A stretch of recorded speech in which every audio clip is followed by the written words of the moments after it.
Hello, hello, hello. Assalamu alaikum. Good morning. Khushamdi. Ji ayanu. Goeiemorgen. Pagkairagale, ni hao, tuna shumme, washmale, Ohio Gonzaimas, Guten Morgen, Hola, Bonjour, Privyet, Kaifahal, Hala Shama Chatore, Ahlan Wasalan Marhaba, Buna, and a very amazing good morning to everybody who's tuned into PTV World and are watching World this morning. Alongside the very amazing Red Riding Hood, Shiza Hashmi and Shazad Khan. Hello, Shiza, how are you today? I am absolutely great. And how are you? Because you weren't here yesterday. So are you Well, feeling I'm, any I'm better? feeling very well, but I think it was just because of my stupidity that I fell ill. Oh. And it was because of the fact that I went to the gym on my motorbike and on my way back, so my hair was wet. So I kind of got a little bit of flu. But other than that, so I slept like on my left-hand side Okay. all the night. So the next morning when I woke up, my leg wasn't working. So I was like, man, even if I'm able to walk or not, but you know, after a few moments, you know, I realized that it's still working, and I thank But God. Thank God. well, thank God, yes. But every other day, we're telling our viewers, our audience, that they should be careful because of the weather and everything. When are you going to learn? Well, it's just that, I think it's just about the number of age, because, I think people who are above 30 can actually listen, they've matured too as well. So since I'm in my late 20s right now, which I'm not, but this is how I live my life, ladies and gentlemen. I live my life on the edge too as well. I want to have fun because I think happiness is within. Of course. And everybody who's happy these days, I think, is because of the fact that they are contented with the fact that whatever they have achieved in life is probably what they deserve to as well. And, the struggle keeps on going. So I think this is what life is all about. What about you? So you you scored second highest marks in your midterms. You were working too as well. I think that's an inspiration from people out there. Yeah, I feel like, okay, so thank God I did that. But you were here when I was preparing for my mids as well. It was such a hectic week because, of course, I was working over here. I'm also sort of freelance writing, and then I was studying for my exams as well. It was hectic, but then again, I felt like, so the only difference I found out, in the result was, my class fellows are very bright and intelligent. I know that because no, for real, stop it. Yeah. I know that because of their class participation. They're, mashallah, very bright. But I think there's a certain way of putting your knowledge into, writing. Exactly. So if you know that way, how to put everything that you know into words, that is when you score better And this is something which I realized when I got done with my college and went on to my university as well, because it's all about applied knowledge. Right, absolutely. So one of my marketing teachers, Satarik, may you be blessed wherever you are, he taught me this one thing, and he said that if I ask you a question, and even if you think that the answer is wrong, but you convince me or probably, through your writing, I'll give you 4 marks. And I think this is something which we really need to do in life, ladies and gentlemen. We really need to have our critical thinking caps on so that we can realize what's happening and what's not. And this is why we've picked up on a very important topic today. Yes, I don't know how that's related, but since we're talking about knowledge, we all know, well, it is knowledge, but I'm going to say, we all know that by 2025, and it's been almost more than 2 decades now that Pakistan has been warned of scarcity of water. And it's a fact, ladies and gentlemen, that by 2025, we will be out of water. I mean, it won't be a small drought in probably a small town or city. All of Pakistan is going to be affected by this. Every one of you out there is going to be affected by this. And Shiza, that's not how it is. I think we as Pakistanis, we procrastinate a lot. So somebody actually told me back in 2010 and 11 that the next war is actually going to be about water too as well. I don't know why we have this habit of being pigeons too as well. As soon as we see the cat, we close our eyes. But ladies and gentlemen, I think now it's about time that we put in our efforts as, probably the members of the society, responsible members of the society. And that too is because of the fact that resources, wherever you may probably go, are always limited. It's not that the resources are unlimited or infinite. That's not how things are. That's not how the world is. Even if we had 70% of the water and then 30% of land, so it was planned properly. So we always have to strike a balance. And this is what we're talking about. We're talking about utilizing resources and utilizing the wastage too as well. Now, half of the time, I don't think that the industrialists or the cottage industry over here within Pakistan can actually survive on that. They might not even have that much of wastage too as well. But other than that, whenever we talk about wastage, there are so many other implications. For example, we talk about climate change, ladies and gentlemen, it is because of industrial wastage too. Now, we need to think over all of these things, but other than that, there are people who are coming up with regenerative ideas. Yes, I would love to call ideas. it regenerative. Yes, absolutely. It's because of the fact that Shiza mentioned that by 2025, there won't be any water. Now, imagine having a water tap, which actually, I think, is going to take air in with a lot of humidity and then mix it, or I don't know how the process works, and then you get water. I think this is something, this is the need of the hour too. This is something which we need to do. There are people over here who've done it. It's $1 billion idea, probably $1 trillion idea in days to come too as well. We're exploring this, but other than that, we'll be talking about utilizing resources and minimizing wastages too, how to do that. And for people who are industrialists, I think this is a show to watch too. And people who aspire to be industrialists too as well. On my right hand side, ladies and gentlemen, for the very first time, I think I'm going to announce this term. Yeah, this term, or because it's very different. I like it too as well.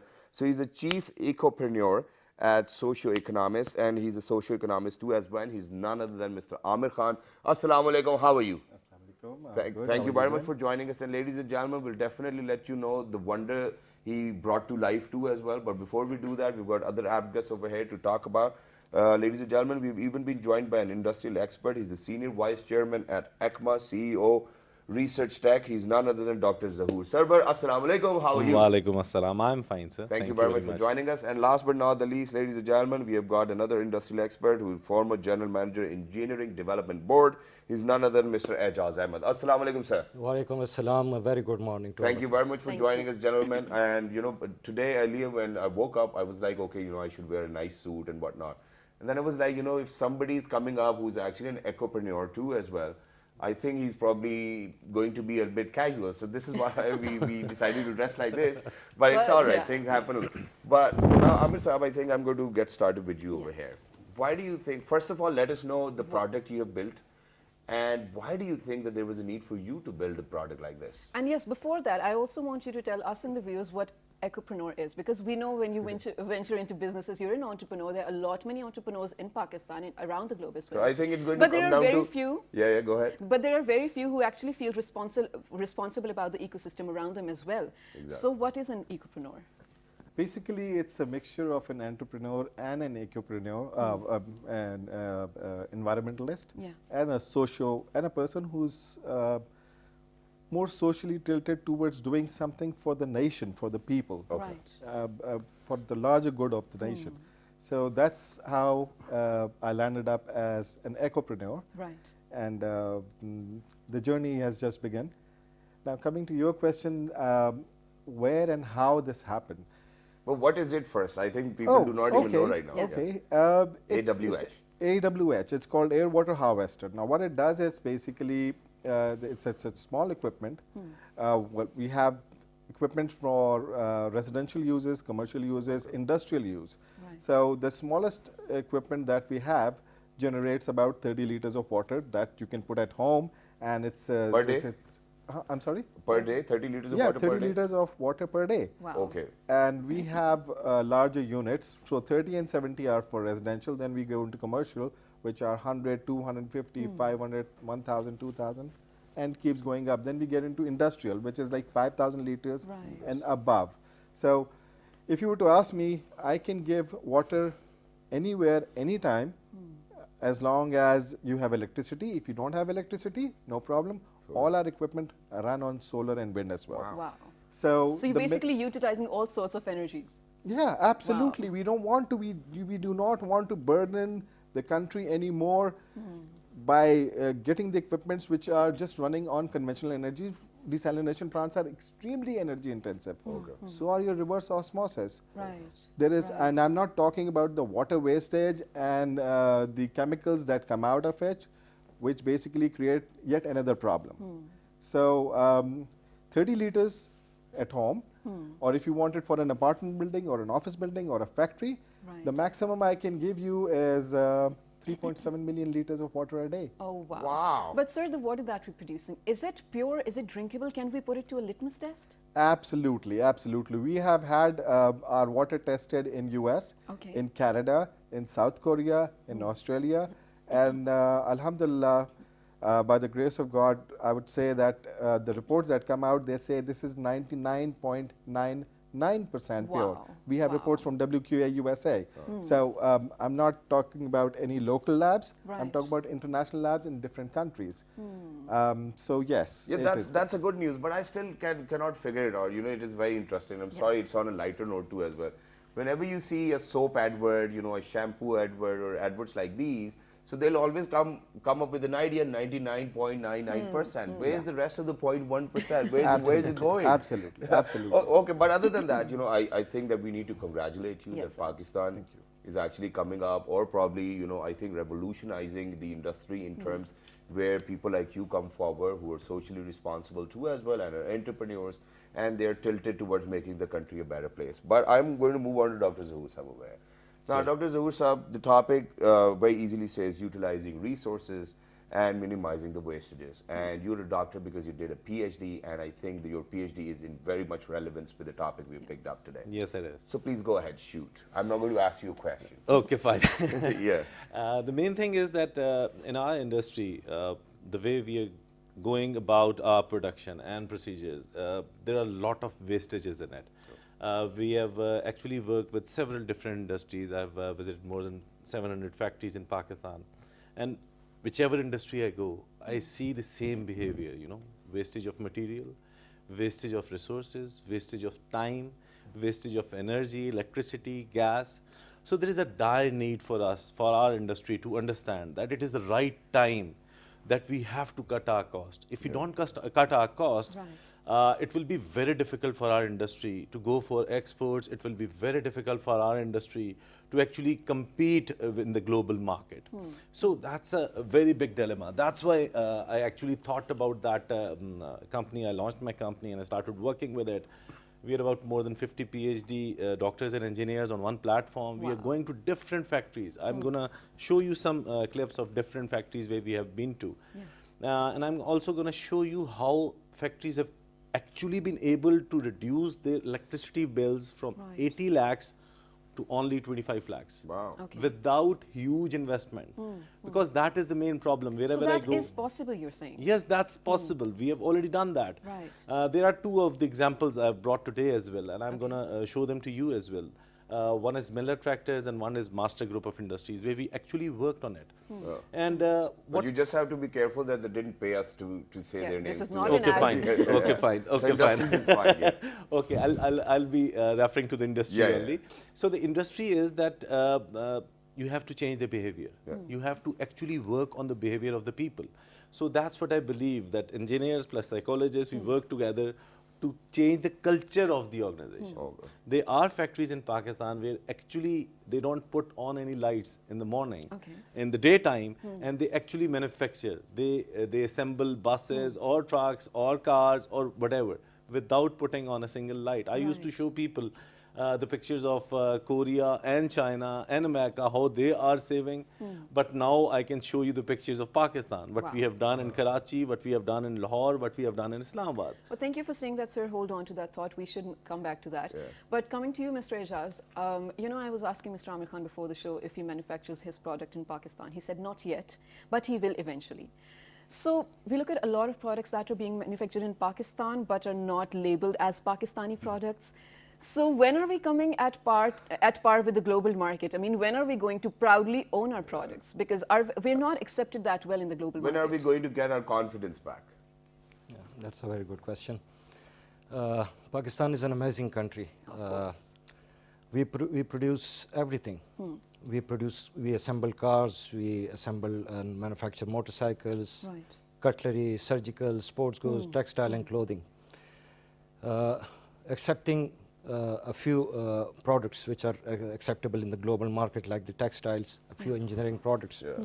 But most of our products are not as such globally accepted. The main reason for this is that most of our companies, they don't have certification, which is the product once produced is tested.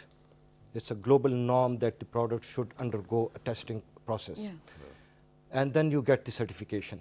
So that's a gateway. The certification, there are a lot of certification, environmental certification, product certifications. So that's the gateway to the global market. Until and unless our companies are prepared to undergo these procedures, it is very difficult for us to get the global acceptability for our products. So by saying that, if we look into the surgical and cutlery sector, 95% of the surgical goods are exported from Pakistan. Okay. But they don't 95% of the products in the world are sent from Pakistan. No, the 95% of the Pakistani Okay, produce, Pakistan is exported even to Europe, Europe, America, Central America, but they don't carry a Pakistani brand. Because once it is branded as made in Pakistan, then there is a feeling in the world that they might not be produced as per environmental standards or such that they haven't passed the testing procedures. So as Dr. Zahu said, once our companies realize this and they resort to these ISO standards, ISO 9000, ISO 14000, which is the environmental standards. Once you implement that in your industry, then nobody can object to anything. They can come and they can visit you, they can verify your facilities. If you produce in such a way, then there is no bar on Pakistan to export their products. But sir, there's one more thing which I wanted to say, and as a marketeer, since my majors were in marketing when I was doing my masters and bachelors too as well, so there's this one thing I realized while I was doing it, that not a lot of manufacturers know the importance of marketing too over here in Pakistan. I think they do not really dedicate a budget for marketing. You know, all they worry about is, you know, maximizing their profits and selling their product, whoever wants to buy that. But that was on the other hand. I'll definitely come back to that. But now imagine, you know, because recently there was this report which said that Pakistan has actually jumped 11 number ahead, you know, in fact, in the position of ease of business all around the globe too as well, that the, you know, people can go out, you know, do business and it's getting more easier. Now, having said that, I don't think that, you know, anybody who's actually out there today to register his or her company, it's that simple. You know, you have to go to Security Exchange Commission of Pakistan, go to this office, go get this form. There are too many other lawyers. So what kind of ease are we even talking about? I mean, we're not even letting people manufacture. Then wastage and utilizing resources comes later too as well. So how are we handling these challenges? Exactly. You have heard that we always talk about one window operation. Yeah. Globally, if we talk about America, you can just sit and register your company within 20 minutes online. So that's the ease of doing business. Absolutely. Pakistan has to do a lot of work in this regard. Even registering a company in Pakistan is such a difficult task that most of the people, they just take around 30, 35 days, 40, 45 days. Then there are a lot of departments where you go and get your permissions or licenses. So I think some improvements have taken place in Pakistan. That's why we have jumped. That too in just for sole proprietor. I mean, if it's like a company and board of governor, it takes a lot of time away in Pakistan. Exactly. So we definitely have to address that challenge. But at this very moment, ladies and gentlemen, we'll have to go for a short break. Don't go anywhere. Because when you guys are going to come back, we're going to actually let you know how an air water harvester works. And then we'll definitely move on to Dr. Zahoor Saab as well, where he went on to different industries and helped them reduce their wastages. How did they do that? I think this is something which we are talking about. Don't go anywhere. Stay tuned. Good morning.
Welcome back to World This Morning, ladies and gentlemen. You're watching, yes, World This Morning with Shiza and Shazad. And Shazad is actually getting really excited because right now in front of you, we are about to test the drinking water that we claim is clean, and we're drinking so, without even thinking that maybe it could be contaminated or dirty. And even just before the show, we were discussing that every other minute, one person dies in Pakistan not because they're short of water, but because of the dirty water that they're drinking. Contaminated water. So, ladies and gentlemen, in front of you, we're putting it to test. How clean the water actually is. And there's this one more interesting story, and that is that whenever you used to come to work and I used to tell them or ask them for water, they'll give me a bottle and I would drink it and I'll be like, you know what, it doesn't taste right. I mean, imagine water does not even have any taste. So I used to tell them, but we still used to drink it because we didn't have any other option. So we're putting it to test, and alongside we've even got a small video to share that how actually an air water harvester works, and Amir Saab is going to let us know about that too. So if we can play the video and Amir Saab can explain, and then we'll do the water test. Yeah, of course. Okay, so let's see. How does an air water harvester works? Let's do it. So go ahead, explain. So the machine is actually, I think, at the back side of this gentleman who's actually standing right now. That's like a dispenser, and this is exactly what it is. It's like a normal dispenser that you have at home. Yeah. The machine behind the gentleman is basically the equipment that sucks in the air. Okay. And takes the moisture out and purifies the air and pushes it back out. So environment pe koi impact nahi hai, right? What it does then is once the water goes down, there are 7 different filtration and mineralization processes through which it goes. It includes even pi filter, which helps you in controlling diseases like diabetes 2, eczema, and so on and so forth. It's been proven. I mean, pi filter was discovered in Japan in 1960, and they're using it since then. And you know how Japanese are. Yeah. Okay. Then Not aging. Absolutely, absolutely. So the equipment has been tested. The water that we produce has been tested. And in countries like USA, in Canada, in South Korea, in Australia, and they all turn around, this is 99.9% pure. Now, if you look at that equipment, what is happening is that he's going to be opening that equipment, and in there you will see fans which sucks in the air, takes the water out, and then it passes on to the dispenser. And in dispenser, we have ionization and UV and sediment and pre-carbon and so on and so forth. We have multiple filters. So you see the fans there? We can see that. That's what it does. Now, somebody might be thinking that it might be very noisy. No. The noise level of the equipment is about 45 dB or less. Okay. If you look at that filter, it's just and our, like for information, ladies and gentlemen, I think that any human can actually listen from -20 till 20,000 dBs. I think that's what it is. So 45 is not a lot. Yeah, or from 20 dB. For 40 dB is very low. It's very low. It's like your fridge operating, or in fact lower than that. Because you start hearing at 20 dB. Yeah, absolutely. So that's what it is. This is a simple process how it's done. Now, all the equipments do, first of all the equipments are 9001 certified. As Dr. Sab and Ijaz Sab said, that my certification ka problem. And that's exactly why I'm taking a little bit of time to bringing that technology and all the other stuff and installing it here. It's a long process, as you said. The second thing is, this equipment is not only for drinking water. If you go out in the world, India, you go to Peru, you go to Australia, you go to Korea, you go to Malaysia, they're all using it. US is using it. Not only for drinking water, but for disaster management, for agriculture. Now, I'm sure all the experts would agree, majority of our water is wasted in agriculture. We need to move away from the orthodox system to drip irrigation if we want to really help something. Our aquifer levels have gone drastically low. And if I'm, without taking the name of an international donor agency, they told me at certain parts in Pakistan, the aquifer levels have gone down to 1,400 feet. It used to be 80 feet. Right. Now it's at 1,400 feet. And we keep sucking the water out. And we question why we're running out of water. Exactly. But without further ado, sir, let's do the water test. Ladies and gentlemen, we're going to check the But pH. one very simple question, that is that, so obviously all around the globe, you get different kind of atmosphere and air too as well. So for example, if there is lesser humidity in any part of the world, do you think that the product will work? This product is working in Africa. This Okay. product, in fact, is working in one of the worst environments in Calgary, I would say, where the temperature is like minus 25 degrees Yeah. Celsius. Okay. It's And working. humidity levels are extremely low. It's Right. operational there as well. So this equipment, if you bring it today, you put it in tomorrow. Yeah. Day after tomorrow, you will have water from it. You don't have to wait for rain. You do not have to wait for anything else. Right. Okay. Put it in Thar. Put it in Balochistan. That's Okay. where we need to go. Wow. Okay, so ladies and gentlemen, this is what we're about to do. Can so we this zoom is into this? is the water me and Shiza drink every day. In fact, all our cameramen, all our entire team, all our bosses, everybody drinks Fingers the same water. crossed. We're going to test it whether it's drinkable or not. So you have these strips with you. What color will actually make sure that the water is not drinkable or a little bit drinkable? Okay. Probably you're gonna have 2 sips. And what If is you're the dying, pH level God that forbid. drinkable water should Okay. have? The best pH level. Yeah. The best pH level is 7.5. Okay. Okay.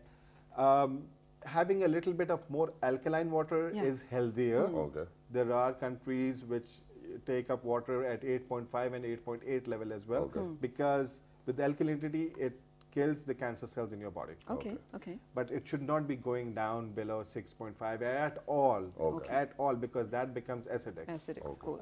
And if you go to like level 0, if you take a look here, Yeah. level 0 is like the battery water that you use in your car. Okay. so- Right. And that's can- purple in color, dark purple. Absolutely, you cannot go there. So Okay, what so, we're gonna do is- I hope that it's clean. I mean, it's like putting. We're just under the light, ladies and gentlemen. We're just under the spotlight today. Okay, now My stomach's turning because we drink this. Bismillahirrahmanirrahim. the first thing I want to tell you, this is just one element that we're testing. Yeah. I'm not talking about iron, cadmium, Okay. chromium, and so on and so forth. I'm just saying pH. Let's see what the Yeah. pH Yeah. level of the Minerals water come that we later. take. Okay, so we just shake it in here. Okay, let's see. I think we've got. What color do we have? I think it's. Oh. It is less than 7. Yeah, If you take a look at it. We Right, need to right. we need to show it to the Oh, camera. So if you okay. could do that, Yeah. we will watch it from the television. Sure. So here, take a look. Where does it go? Just flip it a bit more to the front so that the light does not reflect. Is No, this just, better? just yeah, right. yeah. Right. So if you take it, look at the green one. Brightness It goes is to- somewhere between 6 and 7. Which So is a we're little somewhere acidic. around the very corner. close. You're right at the boundary. Yeah, So yeah. be very careful. This can always vary. You know why? Because what you're doing is that you're taking this water out Yeah. from the ground. Yeah. Okay.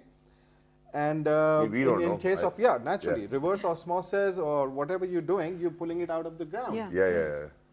Firstly, for every gallon of water that you're pulling out, you're wasting almost the same amount of water. Okay. And Right. if you're really efficient, you would be wasting about half of that water. And you're Can we also afford to? discovering, don't think- disturbing the water table, right? Absolutely. Absolutely. Okay, but thank God we ladies and We're gentlemen, we were almost just safe. around the boundary. Yeah, it's like scoring 33 marks in a board exam out of 100. Yeah, it's literally like that. You are So I safe. stopped drinking that glass. I can continue now. Yeah, you can continue. Okay, but let me just move on to Dr. Zahoor Saab over here. Now, Dr. Zahoor Saab, we wanted to definitely share the pictures you brought in, where you've actually helped the industry to cut down their wastages too as well. So if you can share the pictures and if you can let us know how did you make sure that that the industry wasn't wasting a lot of energy, a lot of manpower, a lot of different things, and they were saving their cost. So go ahead. The pictures are here, ladies and gentlemen, and you start speaking. The main thing is that once this all production thing started 3-4 decades ago in Pakistan with a major impact, what people started doing that they were not concentrating how to save. Actually they were working on just production. Right. So if you could just the glimpse they showed just right now, that was the work done on the floors. That's what we do. We go onto the floor. We try to make people understand. This is another example I do. Wherever I go, I show them 1,000 note on every leakage. Because every leakage is actually wasting your 1,000 rupees per hour. Okay. So in 8 hours, you're wasting 8,000 8,000. rupees. So in 2 days, you're actually wasting 16,000 rupees, which is nearly equivalent to the pay of that person. Exactly. So they take it as part of the process. They don't feel it bad that why this air is being leakage or wasted. anything. Because that air is being compressed by the compressors, and those compressors are actually utilizing the electricity. And the electricity is becoming a very big challenge nowadays. There are a lot of industry in Pakistan which is actually going towards shutdowns because they cannot compete the globalization. They cannot compete the Chinese firms coming in, you know. Right. That's a very big dilemma. So what we do, we actually try to work on the mentality of the people, their behavior, that how they have to actually reduce it. Okay. For that, one of the basic thing to be done is to do actually, you know, do proper analysis of the setups. What you have to do is you have to work with the workers, the laborers, that really matters.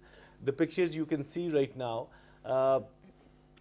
the behavior of the people, how you're actually using your instruments, where to place them. If they're staggered, that the worker takes about 15-20 minutes just trying to find them. If they're placed properly, you can actually just go and pick it up. So it can actually stop the wastage of the time. Similarly, wastage of the material. That's a very big dilemma. We start doing the processes and let the thing being wasted.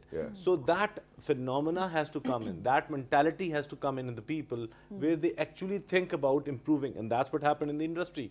Once you go and talk with the people, give them some empowerment, they actually tell you how to save that thing. And another thing is that the management has to understand that they have to conduct these analyses regularly. They have to conduct their energy audits regularly. If they don't do that, they will not be able to save that money. But how do you combat with the Seth mentality which prevails within our industry? Because, you know, the Seth, you know, he just wants money. That's it. He or she, I mean, certainly GB. I know. I've served several years with them as GM production. I was with one of the Seth. So I do understand their mentality, but they are very right. But they are the people who actually started these from scratch, you know. There's the mushroom growth. So the main thing is that you have to make them understand how it can save their money.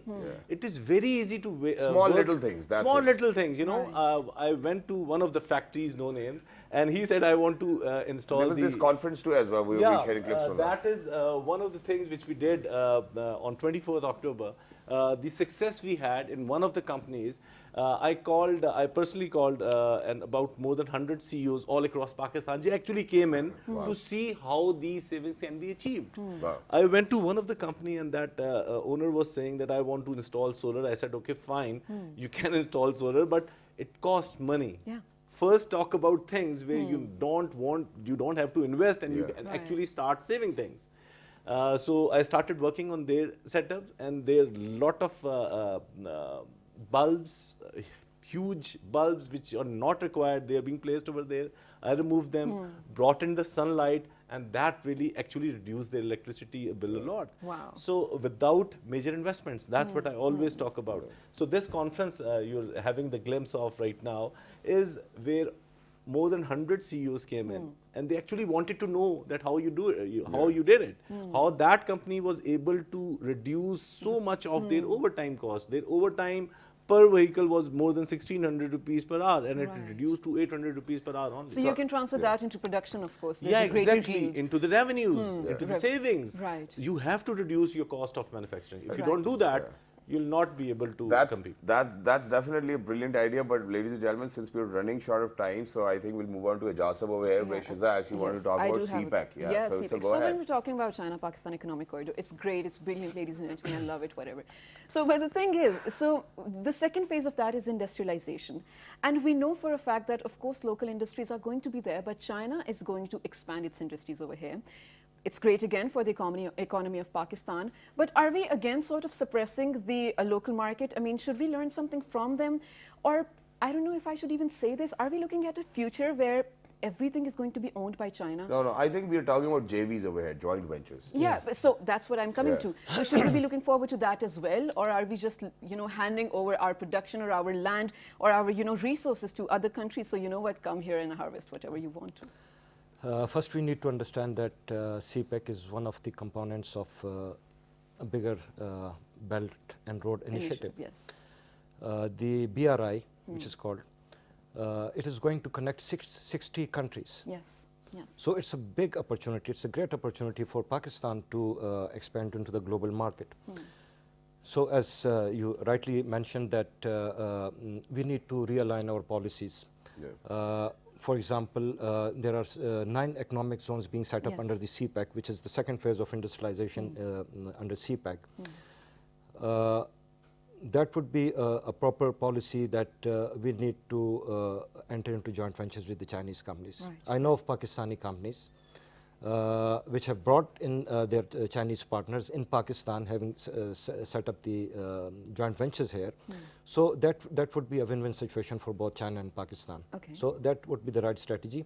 And I think Pakistan having a very competitive labor here, I think the policy should be set in the right direction, that maximum of our labor workforce is being utilized in these industries. So I think that should be the future course of action that Pakistan need to take. Right. Very nice. Thank you very much, sir. Thank you very much, gentlemen, for joining us. It was lovely to have conversation with you, and that too, where we were actually talking about having a sustainable development process too. I think that was great to be in conversation, and I think we'll have you back again once you release your product too as well. You know, if it's, and you know, we would love to have that product over here and having water out of it too as well. It's like you know, lukad todne darakh se jaise hote hain lage ho to, you know, you can eat them. So it's like our own product, and it's from within the air, and it's safe. And I think it's the pH level is probably more than what, 7.5. The pH level is 7.5. It varies between 7.3 to 7.5. Okay, very nice. Which is perfect. And you have to make sure that your water should actually have a little bit of alkaline in it too as well, because it kills cancer cells. And it's better than the plastic bottles, you know, that we usually get, because the water, maybe, not dispensers, I'm talking about the packed plastic bottles that people are selling. Exactly. So, of course, the water is sometimes clear and purer, of course, but... do write to us on our Facebook fan page, which is with the name of... World This Morning. On Twitter. World This Morning without a G. On Dairy Motion and YouTube. World This Morning, World And the This Morning. fabulous recipe is going to be at... 11:05 in the night. Till the next time, 1, 2, 3, Good morning.